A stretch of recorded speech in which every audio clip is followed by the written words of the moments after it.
और भारतीय जनता पार्टी के लाखों कार्यकर्ताओं की ओर से सबसे पहले इस कार्यक्रम में मैं आदरणीय प्रधानमंत्री मोदी जी का हार्दिक अभिनंदन करता हूं, स्वागत करता हूं।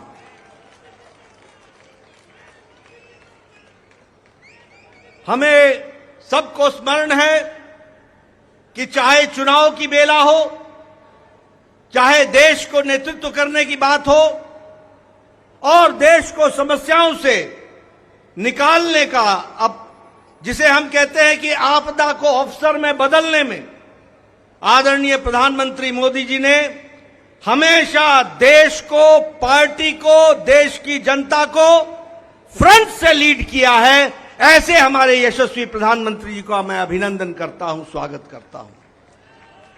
मैं आज सभी एनडीए के साथी दल और भारतीय जनता पार्टी के कार्यकर्ता, जिन्होंने अथक प्रयास के साथ पीछे कई महीनों से अथक प्रयास किया और एनडीए को जो जीत दिलाई है, उसके लिए मैं साथी दलों का और हमारे कार्यकर्ताओं का और साथी दलों के कार्यकर्ताओं का भी हार्दिक धन्यवाद देता हूं और उनका भी मैं अभिनंदन करता हूं।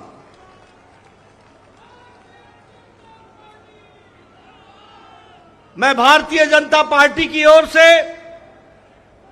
देश के करोड़ों हमारे देशवासियों को, जो प्रधानमंत्री मोदी जी के नेतृत्व में विश्वास करते हुए एक ऐतिहासिक पल, एक ऐतिहासिक घड़ी के चश्मदीद गवाह बनने का हम सबको सौभाग्य दिया, ऐसे हमारे मतदाता बंधु, जिन्होंने भारतीय जनता पार्टी और एनडीए को अपना आशीर्वाद दिया और प्रधानमंत्री मोदी जी के नेतृत्व को आगे बढ़ाने का काम किया, ऐसे करोड़ों करोड़ों देशवासियों को मैं पार्टी की ओर से बहुत बहुत धन्यवाद देता हूं। हम जानते हैं देश ने एक नई करवट राजनीति में ली और एक नया इतिहास रचा है 2014 के पश्चात। हम जानते हैं कि 2014 के बाद मोदी जी के नेतृत्व में एक मजबूत सरकार बनकर के आई, मजबूत सरकार, और हमने देखा कि इस मजबूत सरकार को 2019 में फिर से भारत की जनता का आशीर्वाद मिला और देश के चाहे कोई आपदा आई, चाहे समस्याएं आई, चाहे गरीबों के उत्थान के विषय थे, प्रधानमंत्री मोदी जी की नीतियों को फिर से 2024 में आशीर्वाद देते हुए इस ऐतिहासिक घड़ी को हम देख रहे हैं, जब प्रधानमंत्री मोदी जी तीसरी बार लगातार प्रधानमंत्री बन रहे हैं। इस बात को भी हमने देखा, ये भी हम इसके अभी हम साक्षी हैं। मित्रों,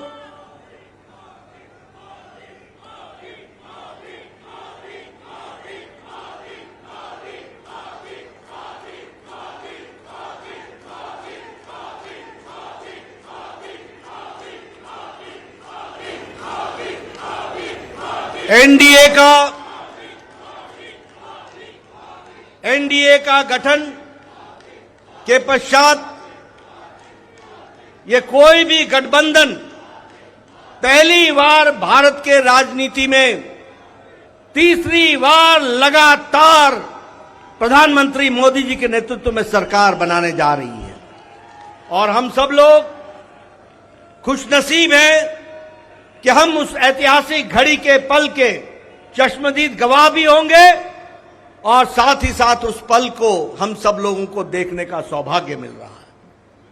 मैं यहां ये भी बताना चाहता हूं कि जो लोग देश हित के लिए काम करते हैं, उन्हें चुनौतियां भी आती हैं और उन चुनौतियों को बखूबी लड़ करके देश प्रथम, देश को आगे बढ़ाना है, देश को आगे ले जाना है, इस कार्य के लिए आगे बढ़ते हैं।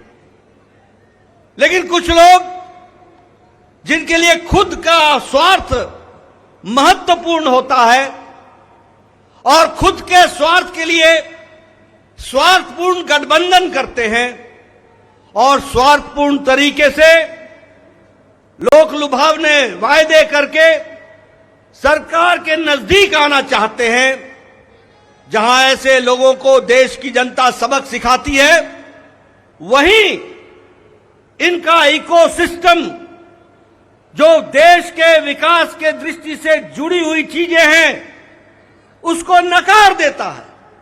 बड़े बड़े राजनीतिक घटनाओं को दुनिया के सामने, देश के सामने उसको गलत तरीके से रखने का प्रयास करता है। हम बंगाल में 3 सीटों से बढ़कर के 77 सीट हो जाती हैं, उसकी चर्चा नहीं होती, कह देते हैं हम हार गए। भूल जाते हैं कि हमारे मत प्रतिशत कितने गुना बढ़े। और आज ही उड़ीसा में विशुद्ध पहली बार भारतीय जनता पार्टी की सरकार बन रही है, मोदी जी के नेतृत्व में। विशुद्ध भारतीय जनता पार्टी की सरकार मोदी जी के नेतृत्व में और उनके कुशल नेतृत्व के कारण वहां बन रही है। लेकिन कुछ लोग 30-40 सीटें जीत ले तो धूम मचाने लग जाते हैं और वो भूल जाते हैं कि देश किस तरीके से मोदी जी के साथ खड़ा है। इस बात को भी हमको ध्यान में रखना चाहिए। मैं आज के दिन प्रधानमंत्री जी को इस बात के लिए भी धन्यवाद देना चाहता हूं कि आपके नेतृत्व में नॉर्थ ईस्ट में हमने एक एक प्रदेश में अपना झंडा, एनडीए का झंडा गाड़ा।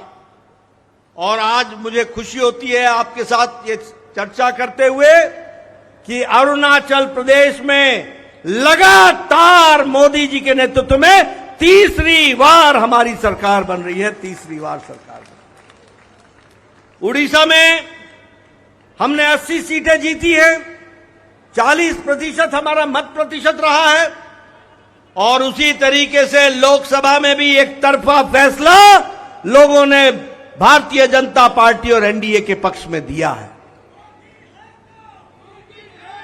मैं आपके साथ इस बात की भी चर्चा करना चाहता हूं कि आंध्र प्रदेश में हमारे अलायंस पार्टनर के साथ वहां भी एनडीए की सरकार बन रही है। इस तरीके से परिवर्तन हुआ है। मित्रों, केरल में भारतीय जनता पार्टी ने अपना खाता खोला है, जहां हम कहीं दूर दूर तक नहीं दिखते थे, दूर दूर तक नहीं दिखते थे, उस केरल में कमल खिला है और वहां भी एनडीए की उपस्थिति हो गई है। इसको भी हमको ध्यान में रखना चाहिए। हमारे वोट शेयर बढ़े हैं, हमारे प्रदेशों में वोट का शेयर भी बढ़ा है। और इसके साथ साथ मैं एक बात और कहना चाहता हूं, 2014 में यह बहुत ही ऐतिहासिक घटना घटी थी कि एक गरीब मां का बेटा भारत का प्रधानमंत्री बने थे और वो भारत की गुर्बत और भारत के अंदर रहने वाले गरीब लोगों की दुख उसको उन्होंने आत्मसात किया था। वो जानते थे गरीबी क्या है, वो जानते थे कि गरीबों का नेतृत्व करने की क्या आवश्यकता है, वह जानते थे कि देश को किस तरीके से आगे बढ़ाना है।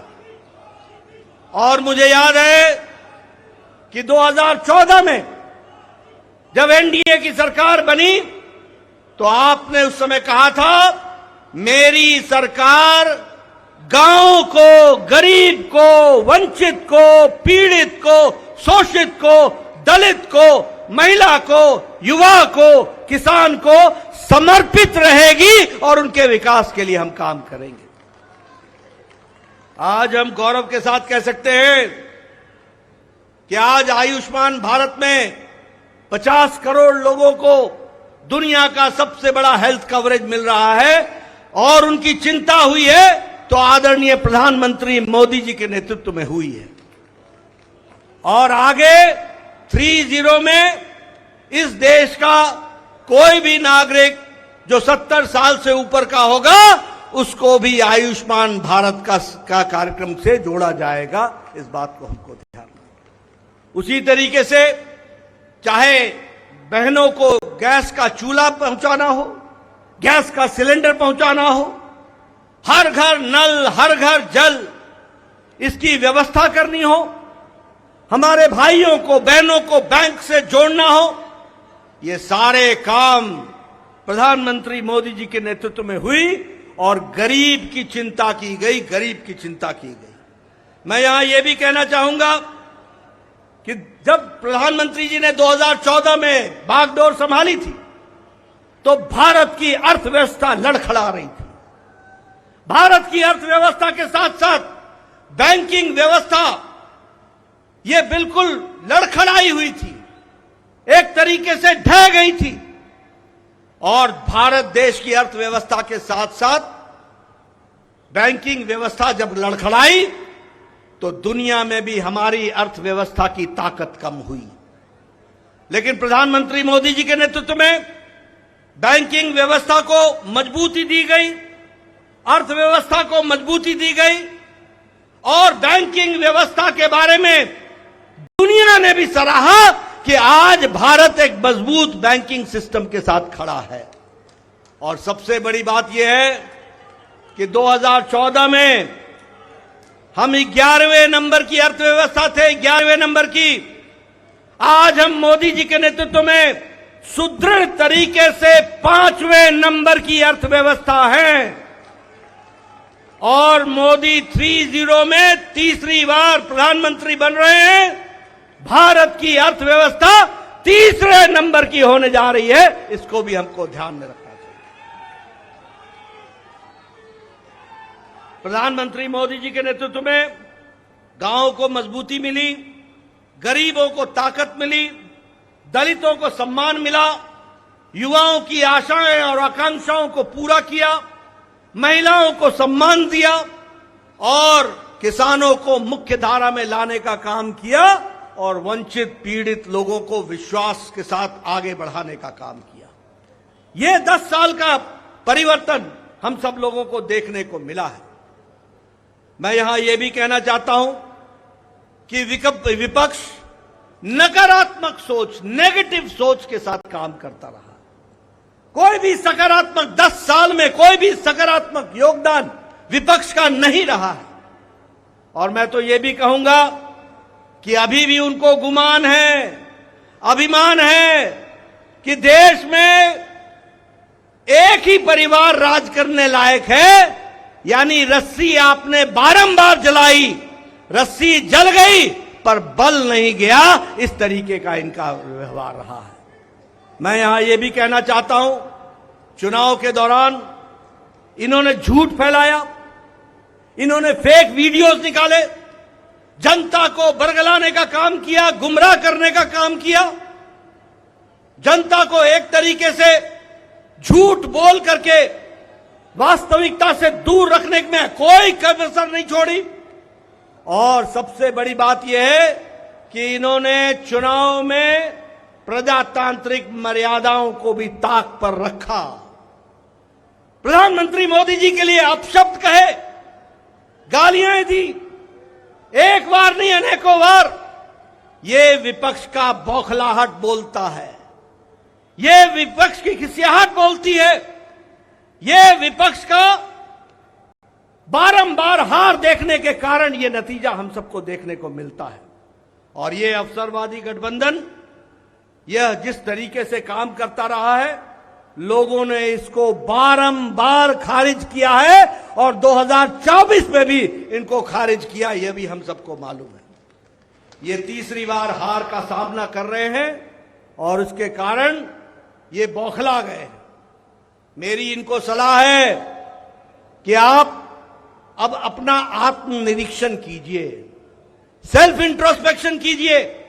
समय आ गया है कि बारंबार आपको भारत की जनता क्यों आपको गिरा रही है, क्यों आपका साथ नहीं दे रही है। इसका आपको इंट्रोस्पेक्शन करने की आवश्यकता है। और मैं यहां यह भी बताना चाहूंगा कि गठबंधन एनडीए का मजबूती से मोदी जी के नेतृत्व में देश का नेतृत्व करते हुए आगे बढ़ेगा और देश को आगे ले जाएगा, इस बात का हम सबको विश्वास है।